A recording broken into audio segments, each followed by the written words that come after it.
Welcome back to News and Views on Your Alaska Link. The debate may vary over how we got here, but climate change is real. We as Alaskans see it and live it every day, whether it's in the form of new shipping lanes opening in the Arctic Ocean or people being forced to move because of massive floods and the permafrost melting. Joining us now to talk about her new project to bring this phenomenon to the world outside of Alaska, Elizabeth Galen Baker. Thanks for joining us. Thank you so much for inviting me. What made you say, I'm going to do a documentary on climate change and I am going to go to the source? Well, you have to go to the source if you're going to find out. You know, people say, well, just get stock footage. That obviously doesn't work. No. I think it's the most important challenge of our time, of our lifetime. And so when people say, why are you making it on climate change? I just laugh. The truth is that I got hired. I've won a couple of awards for the only 2 documentaries I've made, and one got to PBS. So someone hired me, Aaron and Rihanna Taylor, wonderful producers in New Mexico, strong in their own faith and really challenged by the fact that their fellow faith holders did not believe in climate change or was spending all their time arguing, was it our fault or not? Right. They said, yeah, forget it. It doesn't matter, right? It doesn't matter. Yeah. I know, and that's the thing. I mean, like I said a little bit ago in the intro, it doesn't matter how we got here. The fact is we're here. Now what do we do? Yeah, now where do we go? Yes. I'm absolutely convinced that I think we're beyond the tipping point now.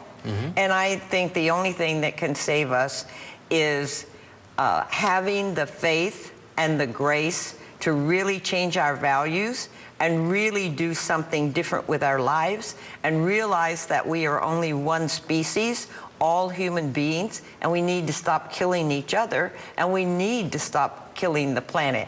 We have been so greedy about gold and wealth and oil that we've been breaking up the biosphere. We've been killing other species, the biodiversity of this planet, and we can't do it anymore. You know, obviously you're passionate about your craft. As a documentarian, how do you approach a film? And by definition, of course, you're there to shine a light or open a window onto somebody's world, correct? Right. How do you do that without interjecting? You bite your lip a lot? No, you know, I'm so glad you asked me that question because the truth is that I want to whip up a really entertaining, wonderful film that people want to see because it's so creative, despite the fact that it is saying things that are so disturbing. Right. So I took a musician with me to Kivalina.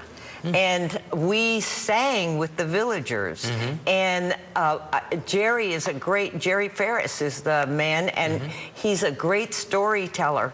I want him to tell stories in this. I'm having beautiful music. I'm having beautiful scenery.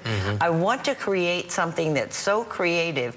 I've also interviewed some of the most interesting people on the planet who really know about this stuff. Right. And I want them to be interspersed with laughter and music and wonderful things. So now you go up there. What was the most shocking thing to you that you found when you got there that you said, oh my, I didn't know that was going on? Well, of course, the wonderful courage of these people, the villagers. The word for that is real people, and they are. And they're so deeply spiritual, and they're trying so hard.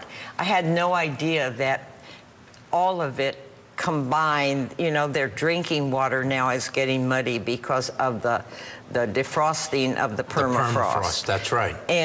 And they used to have 12 feet of ice to go out for 2 or 3 months to get the seals. Now they're lucky if they get 2 feet. It's very dangerous, and they have 1 or 2 days. The caribou are late. They're not crossing the way they normally do because of all of this. I mean, everything changes. Everything has Everything. changed. Yeah. And you know, the climate starts it all, and it's a chain reaction. Real quick, let's talk about your book, Gifts of Gratitude. Tell me about the book. Well, you know, I very proudly say I did not self-publish, and I did not get a rejection slip. I wrote That's nice. I wrote 2 chapters, sent it to Berman Books in Toronto, Canada, and they said, sit down and write the book, we'll take it.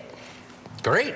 And there it is. Yeah, and you know, it's very much the same thing. It's a book to inspire people to follow their hearts, to follow their love, to have the right values, because the real gift of gratitude is grace. And if people call it luck, I think it's grace. And if you have it on your side, no matter what you're going through, it works okay. That's great. And so when can we expect to see the documentary? Hopefully next year. Okay. I'm really trying hard. I'm working hard on it to get it done, because I think, you know, I don't want the world to be gone before it comes out. Yeah, that's funny. So I'm trying really hard to get it done. Yeah. And the book came out in February. Okay, it's at great. Amazon. It's at Barnes & Noble. Wonderful. Miracle. Well, let's do I'm it. thrilled. We'll get it. But the film, I hope to be out by June. Well, good. We're looking forward to it. Maybe when it does come out, we can have you on the phone if you're not here, and I appreciate you being with us. Hey, how about if I come back to Alaska, because I'm in love with Alaska. I'd love it. We got another one, ladies and gentlemen. Thank you so much for joining us. Thank you, Mark. Time for a short break. We'll have more. Stay with us.